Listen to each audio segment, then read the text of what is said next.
Assalamualaikum warahmatullahi wabarakatuh. Selamat pagi Ibu Jatut Yoga Prameswari MPD selaku dosen mata kuliah Psikolinguistik dan teman-teman lainnya yang berbahagia. Pertama-tama marilah kita panjatkan puji syukur kehadirat Allah Subhanahu wa taala karena telah memberikan rahmat sehingga kita dapat hadir pada perkuliahan hari ini. Baik, di sini kami akan membahas tentang hubungan berbahasa, berpikir, dan berbudaya. Baik, sebelumnya perkenalkan nama saya Muhammad Amang dengan NPM 2019-2121500-329 yang akan bertugas sebagai moderator dalam diskusi hubungan berbahasa, berpikir, dan berbudaya. Adapun kelompok kami yang beranggotakan yang pertama Saudari Paujiah Fatma Sapitri, yang kedua ada Muhammad Puji, dan yang ketiga ada Muhammad Abdul Malik Alwaris, dan yang terakhir ada Hakikat berbahasa adalah bunyi, ujaran, atau lisan. Adanya bahasa suatu menjadi hal yang sering digunakan manusia untuk berbahasa. Walaupun terlihat sama, secara definisi bahasa dan berbahasa berbeda. Bahasa merupakan alat verbal yang digunakan untuk berkomunikasi, sedangkan berbahasa merupakan aktivitas penyampaian informasi kepada orang lain. Aristoteles dalam Sue Marsono tahun 2004 halaman 58 menyatakan bahwa bahasa adalah alat untuk mengungkapkan pikiran dan perasaan. Di sini pun ada pun sifat-sifat bahasa. Yang pertama, bahasa bersifat indah, bahasa bersifat manusiawi, bahasa bersifat produktif, bahasa bersifat dinamis, bahasa bersifat variatif, dan bahasa bersifat konvensional. Dan yang terakhir adalah bahasa. Baik, selanjutnya saya akan menjelaskan tentang hakikat berpikir. Pikiran berasal dari kata dasar pikir. Menurut KBBI, pikir artinya akal budi, ingatan, angan-angan, dan juga kata dalam hati.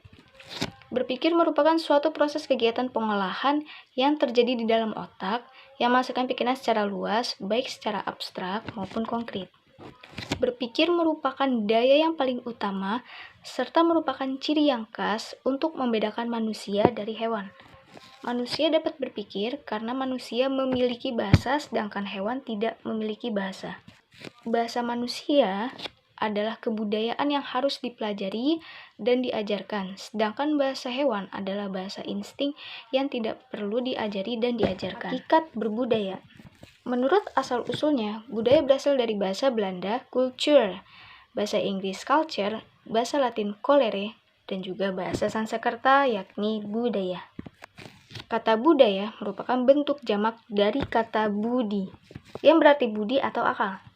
Jadi budaya adalah daya dari budi yang berupa cipta, karsa, dan juga rasa. Manusia disebut sebagai makhluk berbudaya karena manusia memiliki akal, budi, pikiran, dan juga perasaan. Sebagai makhluk sosial dan berbudaya, tentunya harus memiliki wadah untuk aspirasi sosial, kegiatan dan perilaku masyarakat, pengungkapan budaya, termasuk teknologi yang diciptakan oleh masyarakat. Hubungan berbahasa dan berpikir. Pikiran manusia pada hakikatnya mencari dan berusaha untuk memperoleh kebenaran. Oleh karena itu, pikiran merupakan suatu proses. Dalam proses tersebut, haruslah diperhatikan kebenaran untuk dapat berpikir logis. Kebenaran ini hanya menyatakan serta mengandalkan adanya jalan, cara, teknik, serta hukum-hukum yang perlu diikuti, sehingga semua itu dirumuskan ke dalam logika. Baik, untuk slide selanjutnya akan dijelaskan oleh saudara Muhammad Fuji. Kepada Muhammad Fuji, kami persilahkan. Wilhelm von Humboldt, sarjana Jerman abad ke-15, menekankan adanya ketergantungan pemikiran manusia pada bahasa, maksudnya pandangan hidup dan budaya suatu masyarakat ditentukan oleh bahasa masyarakat itu sendiri. Mengenai bahasa itu sendiri, Wilhelm von Humboldt berpendapat bahwa Substansi bahasa terdiri dari dua bagian. Bagian pertama berupa bunyi-bunyi, dan bagian lainnya berupa pikiran-pikiran yang belum terbentuk. Jadi, bahasa menurut Wilhelm von Humboldt merupakan sintesa dari bunyi, laut form, dan pikiran, ideen form. Contoh, bahasa tidaklah dipelajari tetapi telah ditentukan lebih dahulu oleh alam. Ingin berenang ke laut, tiba-tiba kepikiran akan tenggelam atau membayangkan dalamnya laut. Dalam gelap, sontak seseorang berkata, "Tidak jadi berenang, takut." Cair 2003 halaman 57.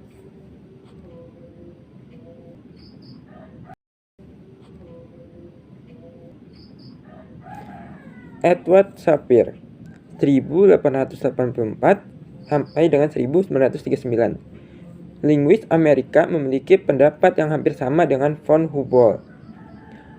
Sapir mengatakan bahwa manusia hidup di dunia ini di bawah belas kasih bahasanya yang telah menjadi alat pengantar dalam kehidupan masyarakat.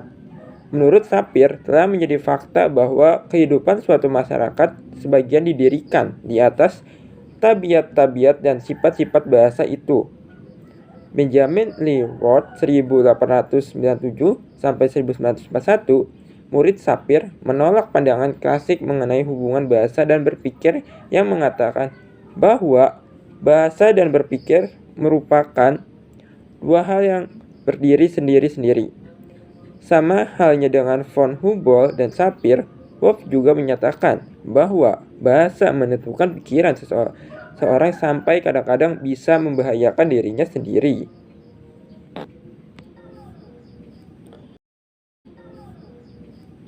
Contoh 1 dalam Sapir-Whorf mengambil contoh bangsa Jepang.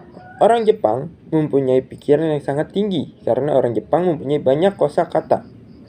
Dalam menjelaskan sebuah realitas, hal ini membuktikan bahwa mereka mempunyai pemahaman yang mendetail tentang realitas. Atau contoh 2 bahasa Jawa. Orang yang berbahasa Jawa dianggap mempunyai jalan pikiran yang sangat sakral adat istiadat, sehingga masyarakat suku Jawa membuktikan adanya hal-hal mistis, tata krama, dan bersikap sopan santun sebagai kehidupan nyatanya.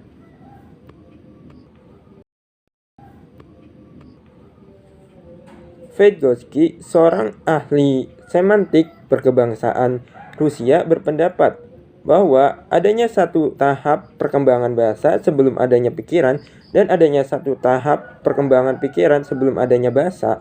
Kemudian, kedua garis perkembangan ini saling bertemu. Maka, terjadilah secara serentak pikiran berbahasa dan bahasa berpikir. Vygotsky menjelaskan bahwa hubungan antara pikiran dan bahasa bukanlah merupakan suatu benda, melainkan merupakan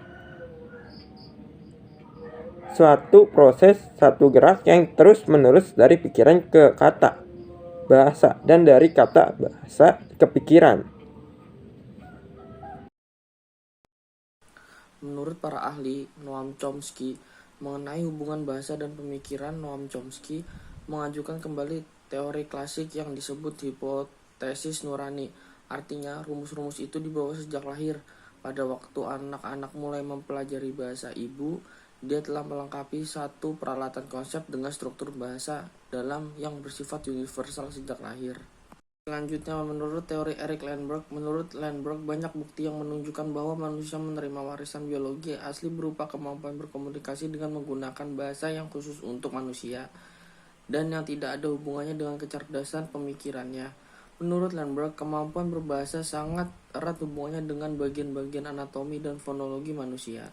Contoh dari teori Eric Landberg, manusia memiliki bahasa sedangkan hewan tidak berbahasa, sebab sistem bahasa manusia didasarkan pada prinsip semantik, sintaksis, dan fonologi, sedangkan bahasa hewan menggunakan tanda suara atau gerakan yang mewakili maksud kehidupannya. Selanjutnya ada teori Brunner. Brunner berpendapat bahwa bahasa dan pemikirannya berkembang dari sumber yang sama. Oleh karena itu, keduanya mempunyai bentuk yang sangat serupa. Lalu, karena sumber yang sama dan bentuk yang sangat serupa, maka keduanya bisa saling membantu. Selanjutnya, bahasa dan pikirannya adalah alat untuk berlakunya aksi.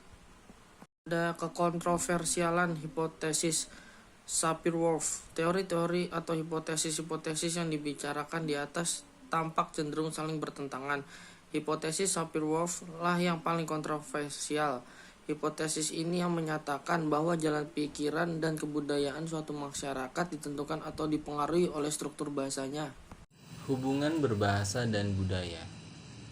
Bahasa adalah bagian yang tidak terpisahkan dari perkembangan budaya manusia. Nababan mengelompokkan definisi kebudayaan itu atas 4 golongan, yaitu yang pertama, definisi yang melihat kebudayaan sebagai pengatur dan pengikat masyarakat. Lalu yang kedua, definisi yang melihat kebudayaan diperoleh manusia melalui belajar atau pendidikan. Lalu yang ketiga, definisi yang melihat kebudayaan berbagai unsur kebiasaan dan perilaku manusia. Yang keempat, definisi yang melihat kebudayaan sebagai sistem komunikasi yang dipakai masyarakat untuk memperoleh kerjasama, kesatuan, dan kelangsungan hidup manusia. Abdul Khair dan Leonie Agustina, tahun 2000, halaman 163. Pengelompokan bahasa dan cabang-cabangnya. Bahasa-bahasa di dunia sangat banyak dan begitu juga para penuturnya yang terdiri dari bangsa, suku, dan etnis yang berbeda. Kriteria yang digunakan banyak sekali, sehingga hasil klasifikasi juga dapat bermacam-macam. Menurut Greenberg, suatu klasifikasi yang baik adalah harus memenuhi persyaratan non-arbitrary, eksekutif, dan unik. Banyak sekali ciri-ciri yang dapat digunakan untuk membuat klasifikasi itu, namun ada 4 klasifikasi yang perlu diketahui, diantaranya sebagai berikut. Yang pertama genetis, yang kedua tipologis, yang ketiga areal, yang keempat sosiolinguistik.